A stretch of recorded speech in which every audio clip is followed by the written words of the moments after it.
My name is Drayden Cole, and I am a Brigadier General in U.S. military intelligence. I've served across 5 continents, written threat maps that saved lives, and buried more secrets than medals. You wouldn't find my name in press releases. That was the point. I operated in the shadows until the day my own family pretended I didn't exist. It was my father's retirement ceremony, full military honors, national anthem, media coverage, the works. The kind of event where your last name mattered more than your rank, unless you were me. I arrived in full dress uniform, pressed, silent. Not for attention, but because regulation demanded it. The corporal at the gate scanned the list. My name wasn't there. I've got Joanne Von Mason Von, but no Drayden Cole, he said. I handed him my ID. He looked at it like it might be fake. My father is Lieutenant General Thomas Vaughn. He checked again, still not seeing it. Then my family walked past. My mother's pearls caught the sunlight. My brother's fiancée wore her victory grin. Mason didn't stop, just tossed over his shoulder. Clearance issue. The corporal shifted awkwardly. I can call, don't bother, I said. I waited. Not as a daughter, not even as a guest. I waited because this time I wasn't here for them. I was here to remind them exactly who they'd chosen to forget. I walked past the raw line with steady regulation steps. The corporal saluted as I passed, still too stunned to recover. General Briggs didn't say anything else. He didn't need to. His presence had already rewritten the chain of command, at least for the next 5 minutes. Inside, the air changed. Where it had once been warm with nostalgia and pretense, it now held tension, the kind that follows when a ghost walks through a wall no one thought could be breached. The foyer was filled with photos of my father, black and white deployments from the 90s, color shots of NATO exercises, framed commendations glowing under the track lights. There wasn't a single image that included me. I wasn't surprised. I wasn't even disappointed. I had stopped hoping for recognition from that wall a long time ago. The auditorium doors were open, and through them I saw rows of chairs filled with crisp uniforms and polished shoes. My family sat in the front row flanked by other officers' wives and high-ranking guests. Mason was whispering something to our mother. She nodded without looking up, adjusting her collar like it was armor. My father stood near the podium, smiling as if he owned the hour. No one noticed me at first. That was fine. I moved to the reserved VIP seating across the aisle from my family, not because I wanted to be seen, but because that's where my name belonged, even if it wasn't printed on any card. I sat tall hands, folded eyes forward. Around me, other officers glanced in my direction, then away, like their minds couldn't reconcile what they saw. A woman in full command uniform, sitting alone, unannounced, unrecognized, yet clearly not someone to question. The announcer took the stage, prompting attendees to silence their phones.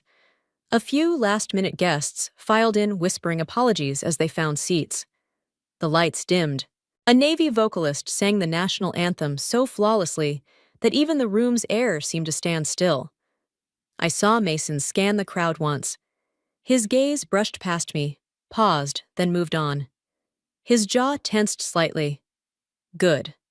Next came the opening speech, a standard preamble about legacy service and sacrifice. They mentioned my father's years in command, his innovations in training his overseas deployments. They used phrases like inspired generations and an embodiment of military excellence. The words flowed smoothly, like a resume being read aloud. But as the speaker turned the page, the cadence shifted. Before we proceed with honoring Lieutenant General Vaughn, the woman said, we have one additional recognition to make. Today we not only celebrate a legacy, but acknowledge the branch of that legacy too long overlooked. Whispers, shifting, eyes moving. Ladies and gentlemen, please rise for Brigadier General Drayden Cole awarded the Distinguished Service Cross for her work in Operation Silent Web. Silence cracked, then movement. Uniforms rustled as the audience stood. Heads turned. My mother turned. My father froze. I stood. And I walked forward, not as a daughter, not as a guest, but as a name they could no longer leave off the list. The walk to the stage felt longer than it was. Not because of nerves I had briefed black site recoveries and stood next to presidents without blinking, but because every step echoed down a hallway of years no one in that room had ever asked about. I didn't scan the crowd. I didn't look for my father's expression or check if Mason's jaw was still clenched. I knew what I'd find: confusion, discomfort, pride, in conflict with disbelief. Let them feel it. I had felt it for years. The woman waiting at the podium, Colonel Adrian Shaw, a rare ally, met my eyes and gave the smallest nod. In this world, that counted more than applause. She handed me the velvet box, without fanfare. Inside was the Distinguished Service Cross, second only to the Medal of Honor. A medal given for acts no one ever wanted to talk about.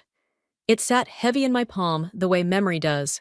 The announcer read from a crisp sheet: for exceptionally meritorious service in defense intelligence, including her leadership role in Operation Silent Web, the Department of Defense recognizes Brigadier General Drayden Cole.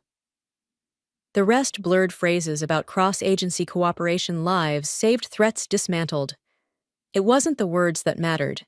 It was that they were being spoken aloud, in front of my family, in a room that had erased me on purpose. I stepped to the microphone, adjusted nothing, and waited. The room quieted, uncertain if I would speak. I did. For most of my career, I began my work was invisible. That's by design. You don't want the people handling threats to be the ones giving speeches. You want them quiet, focused, and effective. That's what I did. That's what my team did. I didn't raise my voice. I didn't need to. My job wasn't about medals or ceremonies. It was about preventing funerals. My job was to notice a pattern before it turned into a blast radius, to change a route before a convoy disappeared, to make the kind of calls that never show up on paper, but save lives just the same. A few officers in the third row nodded slowly. They understood. The rest were still trying to fit me into their picture of how a real soldier should look. I've been told I don't belong in these rooms, that my contributions are hard to measure, easy to dismiss. But if invisibility is the price of doing the job right, I paid it. I paused, scanning the front row. My father's eyes were locked on the stage, his hands still. Mason wasn't smiling anymore. My mother looked like she was holding her breath. I leaned in, not to the mic, but into the weight of the moment. But today, I said, I'm not invisible. Today you see me. Then I stepped back. No flourish, no bow. Just the truth dropped like a stone in still water. And for once they couldn't look away. I didn't return to my seat right away. I stood just off to the side of the stage as the announcer prepared to resume the ceremony. But before she could speak, a staff sergeant at the audiovisual table lifted a hand. The projector lit up again. No one had planned for this. Not my family, not the crowd, and certainly not me. The screen showed grainy footage clearly recorded in a secure location. A tan uniform came into view, dust still visible on the shoulders. The man had a scar above his left brow, a clipped haircut, and eyes that carried too many years. When he spoke, his voice was calm, but it cracked at the edges. My name is Captain Nathan Reyes, forward deployed 6th Infantry Division. I'm sorry I couldn't be there today. I'm still where she sent me. The audience rustled. I saw heads tilt, brows furrow. I was asked to say a few words about Brigadier General Cole. But I'm not here to give a speech. I'm here because I owe her my life. Now people were sitting up straighter. In the front row, my father's posture finally broke. He leaned forward, eyes fixed on the screen. 6 years ago, Reyes continued my unit, was assigned to what looked like a routine recon post. On paper, it was clean, but someone I didn't know who at the time flagged inconsistencies in the satellite data. She delayed our convoy by 27 minutes. That delay saved all our lives. He took a breath. When Operation Silent Web was declassified, I started connecting the dots. That voice on the secure line, the one who changed our orders at the last second, that was General Cole. I'd never seen her face until today, but I've carried her name in my chest ever since. The room was silent now, every shoulder squared, every breath held. I met my daughter because of her, he added. I held my wife again because of her. And while this ceremony is about honoring General Vaughn's service, I want to say this to him directly. Sir, you raised a leader who didn't just wear the uniform, she used it to rewrite outcomes. The screen went black. I didn't move. Couldn't. I could feel every heartbeat in the room, like the air itself was listening. Then slowly I turned. My father wasn't clapping. He wasn't smiling. But he was staring at me, really staring, like someone finally seeing the outline of a map they'd ignored for years. It was just a moment, but it held the weight of everything we'd never said. I stepped down from the stage and walked past the front row. My father didn't reach for me. My mother didn't speak. Mason looked down at his hands like they were foreign objects. and I kept walking, each step steady, each breath deep. I had never felt more seen, and not a single word from them was required. The reception that followed was a blur of polished silverware, quiet murmurs, and uncomfortable glances. Uniforms brushed past me, like I was part of the decor, acknowledged, but not approached. That suited me fine. I didn't want small talk or polite backpats from strangers who only noticed once a projector told them to. I skipped the line at the buffet and poured myself a coffee, instead, black, no sugar, just the way I'd learned to take it during overnight intel briefings when caffeine was currency. I sipped slowly, standing near the far window, watching as officers clustered around my father. They congratulated him, toasted him, reaffirmed the legend. He smiled like he always had, gracious, composed, just enough warmth to be admired, never enough to be questioned. Then, for a moment, he turned, just slightly. Our eyes met again. But this time, it didn't pass like wind through an open room. It stayed. I didn't flinch. Neither did he. And then he looked away. I didn't feel rage. I didn't even feel sad. I felt confirmation. This wasn't a man who didn't know who I was. This was a man who didn't want to know because knowing might force him to change the version of me that fit inside his legacy. When I finished my coffee, I slipped out the side exit, away from the photos, the flags, the polite applause. The air outside was colder now, sharper. It felt better on my skin than anything in that room. I made it halfway across the lot before I heard footsteps behind me. Heavy, hesitant. Drayden, my father called. Not kid, not colonel, not even hey. Just my name, like he'd just learned how to say it properly. I turned. He wasn't rushing. He stopped a few paces away, hands in his coat pockets, his uniform now hidden beneath civilian fabric. I didn't know, he said.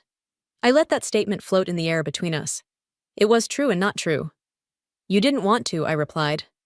My voice was even, not angry, just factual. He nodded slowly. I thought you chose the distance, that you wanted it. I chose silence, I said. Because every time I spoke, you made me smaller. His shoulders sank ever so slightly. It wasn't defeat. It was realization, like the load he carried wasn't heavier, just older than he wanted to admit. You saved that man's life, he said after a moment. And others, I answered. You just never asked. He looked at me then, not the way a father looks at a daughter, but the way a soldier looks at someone whose rank he finally respects. I was wrong about you. I didn't rush to forgive him. He didn't ask me to. I nodded once. That's not something I need you to fix in one sentence, I said. But it's a start. I didn't stay long after that. There was no catharsis, no dramatic hug, no final speech wrapped in emotion.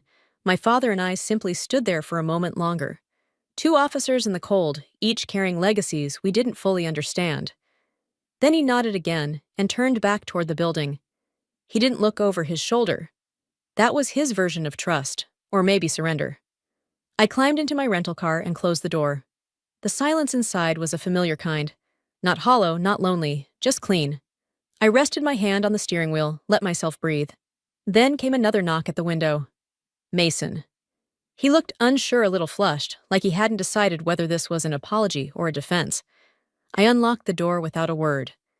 He slid into the passenger seat, still in uniform. His tie had loosened, and the medal on his chest sat slightly off-center.